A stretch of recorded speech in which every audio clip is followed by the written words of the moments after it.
झारखंड को cyber fraud के hub के रूप में कई बार सुर्खियां मिल चुकी है। जामताड़ा का पूरा बेल्ट जो है साइबर फ्रॉड के लिए जाना जाता है।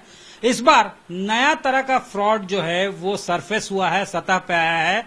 पोस्ट ऑफिस से पैसों का गबन हो जा रहा है। जो खाता धारक हैं, जो अकाउंट होल्डर हैं, उनको भनक तक नहीं लगती और उनका करोड़ों रुपए जो है सीफन ऑफ कर दिया गया है और गाढ़ी कमाई। किसी का रिटायरमेंट बेनिफिट्स है, किसी ने वहां पे पैसा जो है फिक्स करके रखा था अपने बेटी के शादी के लिए, उसके भविष्य के लिए, और ये पैसा को सीफन ऑफ कर दिया गया है। मामला टिप ऑफ द आइसबर्ग कहा जा रहा है। ये धुरवा पोस्ट ऑफिस का है और कहा जा रहा है कि अगर तहकीकात की जाए तो कई जगह के पोस्ट ऑफिस से पैन इंडिया इस तरह का मामला सामने आ सकता है। और अचंभा करने वाला मामला है कि आखिर खाता धारक को पता नहीं और पोस्ट ऑफिस से अगर पैसा निकल जाए तो आखिर लोग क्या करें। फिलहाल झारखंड में यहां रांची के जो लोग हैं धुरवा पोस्ट ऑफिस में जिनके साथ फ्रॉड हुआ है, वो अपनी गुहार लेकर पहुंचे हैं रांची के सांसद संजय सेठ के दफ्तर और यहां पे उन्होंने अपने आपबीती सुनाई है और इंटरवीन करने की इनसे मांग की है। इन लोगों ने क्या मांग की है? क्योंकि मामला गंभीर है। एक दीदी आई, उसके हस्बैंड एयरफोर्स में काम करते थे। एक दूसरी दीदी आई, उसके हस्बैंड भी सेना में थे। एक एचईसी के बहुत बूढ़े आदमी बेचारे आए, एचईसी रिटायर हुए, उनका पैसा। ऐसे दर्जनों लोग मेरे पास आए आज सुबह कि मेरा पैसा जिंदगी भर की कमाई थी, हमने पोस्ट ऑफिस में रख दिया और उसका जो इंटरेस्ट मिलता उससे परिवार चलाना था। और जब एक बार ये लोग बहन गए, पूरा पैसा गायब। ये तो हतप्रभ करने वाली बात है। हाँ, हमने तो देखा था कि भाई जामताड़ा हब है साइबर क्राइम का, बट अगर पोस्ट ऑफिस से माने कोई साजिश क्या है, पोस्ट ऑफिस इन्वॉल्व है इसमें या और न कोई ऐसा माध्यम है जिसके तहत साइबर क्राइम के तहत पैसा निकल रहा है, ये पूरी जांच का विषय। हमने कहा, अभी हमने मौके पे ही डीआई से बात की है, डीआईजी को हमने कहा है, अनूप बिरथरे जी को हमने कहा है कि आप तह तक जाओ, जो भी आदमी है, जो दोषी है, जो उसको पकड़ो और इन बेचारों का पैसा जो जिंदगी भर कमाते हैं, 10-20 लाख अपने बुढ़ापे के लिए रखते हैं, उनका पैसा गायब हुआ है तो उसकी जिम्मेदारी पोस्ट ऑफिस की है और पोस्ट ऑफिस के जितने अधिकारी हैं उनका वेतन काट के इनको भरो। क्योंकि आगे आने वाली, अभी तो न्यूज आज आई है, ऐसे अभी दर्जनों लोग अभी और मेरे पास आ रहे हैं अपनी दुखड़ा लेके। ये बहुत गंभीर मामला है। तो देखिए, वेतन में कटौती हो चाहे जैसे भी हो, जो वाजिब लोग हैं, जो जेन्युइन लोग हैं, बोनाफाइड लोग हैं, उनका पैसा वापस हो, ये बात सांसद कह रहे हैं और इन्होंने मामले में इंटरवीन किया है। इस रेंज के डीआईजी को कॉल करके बताया है पूरे मामले के बारे में और उनको कहा है कि मामले की वो तहकीकात करें, खुद सुपरवाइज करें। अब इस वक्त देखिए, एक जो वृद्ध है वो हमारे साथ हैं।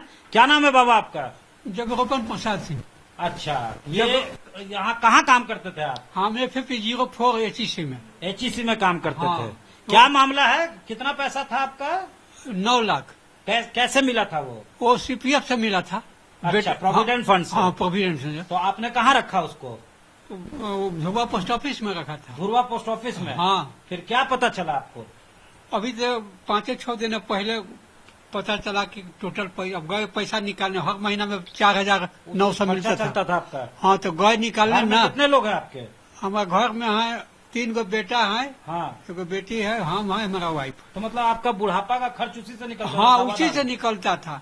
हाँ, उसी से 5,000 रुपया मिलता था। पहले 6,000 मिलता था। हाँ। बाद में सूद घट गया तो 5,000, 4,900। हाँ। तो गए पैसा निकालने। हाँ। तो वे भूमिहार का था, उसका नाम था संतोष था। हाँ।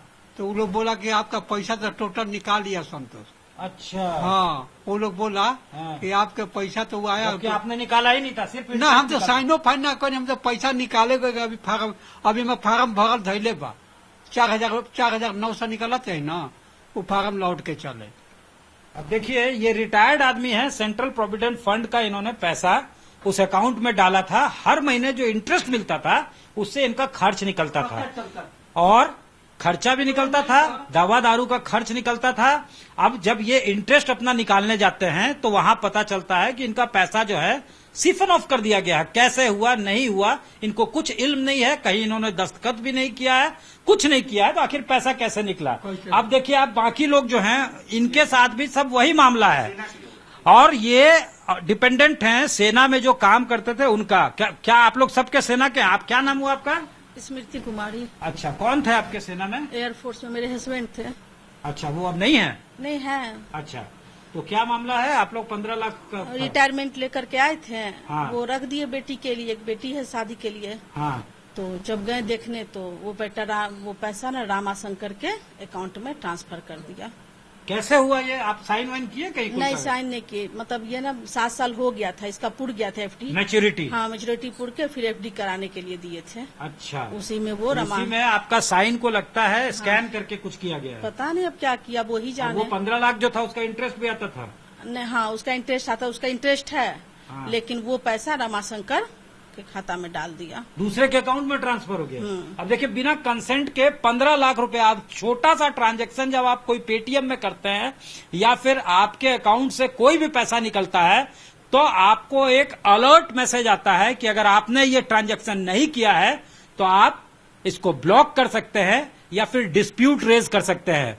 आखिर 15 लाख इनसे बिना कंसेंट लिए, इनको बिना पूछे, इनको बिना कॉल किए कैसे निकाल लिया, और इसमें किस किस की सहभागिता हो सकती है, साथ ही साथ कितना बड़ा कार्टेल होगा ऊपर से लेकर नीचे तक, कौन कौन लोगों की कॉम्प्लिसिटी होगी, ये आसानी से समझा जा सकता है कि एक अकेले का काम ये नहीं हो सकता है। अब इसी तरह का एक और मामला है, ये इनके हस्बैंड भी आर्मी में थे। हाँ, आर्मी में थे। हाँ। मेरे हस्बैंड का नाम है सोमनाथ तिर्की। है कि नहीं है? है, उनका अभी गला का ऑपरेशन हो गया है, इसीलिए हम ऐसा काम में ज्यादा उनको नहीं करते हैं। सांस लेने में थोड़ा सा दिक्कत है। तो जब हम लोग का 5 साल का था एमआईएस, तो उसका पूरा हो गया। तो उसी के लिए हम लोग 9 लाख था आपका? 9 लाख था। हाँ। तो उसको रिन्यू करने के लिए हमने उसके पास गए ऑफिस में। तो ऑफिस में वो बताए कि एक फॉर्म भर दीजिए। हाँ, 2 फॉर्म भरिए क्लोजर के नाम से।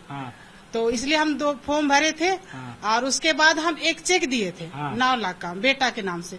तो बेटा के नाम से तो बन के आया, लेकिन जो पहले से चल रहा था 9 लाख उसका इंटरेस्ट नहीं आया। इसी के चलते हम लोग को पता चला कि ये, फिर ऑफिस में आए हम लोग, वहाँ पता किए तो आपका पैसा निकल चुका है। पैसा निकल चुका? हाँ, निकल चुका है। ऐसे तो ये आप लोग, पैसा कितना जरूरी था आपके लिए? घर में कौन जरूरी था। हम हर महीना 5,475 इंटरेस्ट आता था, उसको निकाल के हम अपना घर चलाते थे। घर में और कितने लोग हैं डिपेंडेंट? घर में हम लोग जॉइंट फैमिली है। हाँ। घर में पढ़ने वाले बच्चे भी हैं? हाँ, एक बेटी है, उनका कोई माँ बाप नहीं है, उसको हम लोग पढ़ा रहे हैं। मेरा एक बेटा है, सास है, उनके भाई है और उनकी वाइफ है। तो देखिए हर लोगों को किसी न किसी तरह का सर्वाइवल क्राइसिस हो गया है इस फ्रॉड से, स्कैम से। बाकी सारे लोग जो है, देखिए आपका कितना पैसा, क्या नाम हुआ आपका? मेरा प्रियंका शर्मा। कैसे आपका कितना पैसा निकला है? मेरा 15 लाख था, ऐसे मेरा 7.5 लाख और था, उसका कुछ आता पता नहीं चल रहा है। हम उसी को दिए थे, संतोष सिंह को। तो उसका तो आप लोग डायरेक्ट नहीं डील कर रहे थे, एजेंट के थ्रू डील कर रहे थे? नहीं, वहाँ हमको जान ही नहीं देता था, कभी लाइन गेट के आगे बढ़ने ही नहीं देता था। पोस्ट ऑफिस के अंदर नहीं जाने देता था। बोलता था कि आप जाइए ना, नहीं जाने देता। बोलते हैं कि घर में आएंगे ना, तो ऐसे बहुत रफ्त से बोलता था। तो हम लोग ज्यादा नहीं करते थे। मेरा कोई हस्बैंड भी है जो थोड़ा पीते उते हैं, तो उनको नहीं लेके आते थे। हम आते थे, मेरा छोटा सा बच्चा है, विस्फोट में पढ़ती है, तो उसी का ही करने के लिए करते थे कि भैया कर दीजिए। मेरा ससुर का रिटायरमेंट का पैसा था, वो मेरा नाम पर किए थे कि मैं पढ़ाना, और मेरा कुछ भी नहीं था। जो था जो वही पैसा था, उसमें से पूरा। अब इनका 15 लाख का आता पता नहीं है, उसी से बच्चे पढ़ते थे। इनके ससुर का रिटायरमेंट बेनिफिट्स था वो। और आप देखिए कि क्या हालत है। अब इनको इस सवाल का जवाब पता नहीं है कि बच्चे को पढ़ाएंगे कैसे, बाकी का जीवन जो है वहाँ कैसे गुजर बसर होगा अगर वो पैसे वापस नहीं लौटते। आपका क्या था? मेरा नाम हुआ रामनरेश महतो। हाँ। मेरी माँ हमको 5 लाख रुपया दी थी एमआईएस कराने के लिए। अच्छा। उस एमआईएस में मेरा बच्चा लोग का फीस आता था। हाँ। मेरा 3 बेटियां हैं। हाँ। मेरी माँ बोली कि जाओ इतना पैसा लो, बच्चे लोग का पढ़ाई करवाना, शादी ब्याह तुम्हारा जिम्मेवारी, कैसे करोगे तुम समझो अपना। बोल के मेरी माँ पैसा दी। वो पैसा निकाल लिया है। वो बोला कि हमारे काम आता बाबू, इसमें ज्यादा पैसा आएगा तुम रख लो अपना, ज्यादा बढ़ा के। उसके बाद में आके हम फॉर्म भरवाया, फॉर्म भर दिया, सारा पैसा निकाल के ले गए। अब देखिए इनके आंसू जो है सब कुछ बयां कर रहे हैं कि किस तरह के दर्द से ये गुजर रहे हैं। इस तरह का दर्द से ये गुजर रहे हैं कि ये टूट चुके हैं बिल्कुल। इनके लिए पैसा का क्या अहमियत होगा आसानी से समझा जा सकता है। यहाँ भी देखिए सबके आंखों में आंसू है। Lower medium socio economic background से ये बिलोंग करते हैं। देखिए किस तरह से रो रहे हैं। अब ये आंसू इनकी सारी कहानी जो है बयां कर रही है कि किस तरह का लूट मचा हुआ है प्रशासन के नाक के नीचे, सरकार के नाक के नीचे। इस तरह का अगर खेल हो रहा है और कल्प्रिट को पकड़ा नहीं जाएगा तो आखिर लोग किस पर भरोसा करेंगे, कैसे उनका जिंदगी जो है चलेगा, सिस्टम आखिर कहाँ है, ये सवाल लगातार जो है ये उठा रहे हैं। क्या लेकिन हम लोगों के सामने जो केसेस आया है उसमें साफ है कि फुल प्रूफ उनके पास हर व्यवस्था था और फुल प्रूफ उनके पास पासबुक है, हर तरह से वो सक्षम है, खुद आते थे बैंक। लेकिन अचरज रह गया उनको भी, वो भी अचंभित रह गए जब उनको पता चला कि उनके अकाउंट से पैसे निकल गए हैं और यही पोस्ट ऑफिस है, वो यही ब्रांच है।